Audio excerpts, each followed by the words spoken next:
At least 1941 people are known to have died in Haiti in Saturday's powerful earthquake, a rise of more than 500 on the previous figure, officials say.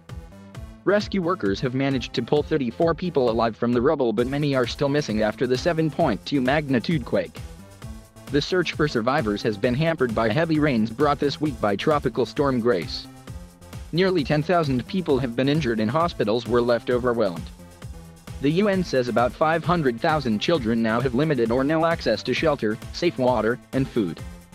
Countless Haitian families who have lost everything due to the earthquake are now living literally with their feet in the water due to the flooding, said Bruno Mies, the UN Children's Fund representative in the country. Many have been staying in makeshift tents erected on a football field in the city of Les Cayes, one of the areas worst affected by the quake.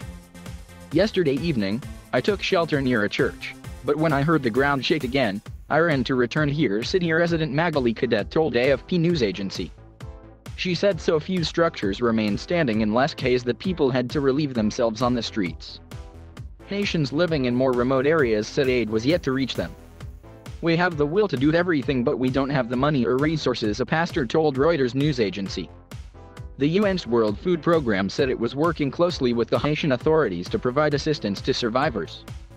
And the UN Office for the Coordination of Humanitarian Affairs said that following negotiations, armed gangs, who have previously attacked people traveling to Les Cayes from the capital, had promised to let an aid convoy through. But the heavy rains brought by Tropical Storm Grace have made many of the roads in the more mountainous regions impassable. The southwest of Haiti appears to have suffered the worst of the damage from the quake, especially around Les Cayes. The earthquake compounds problems facing the impoverished nation, which is already reeling from a political crisis following the assassination of its president last month.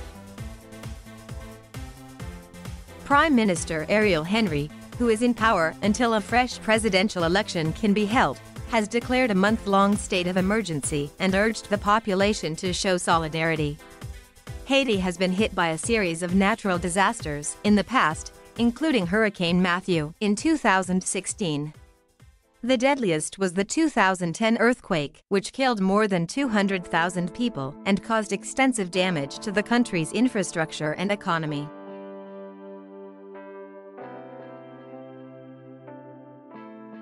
Thank you for watching. Please subscribe.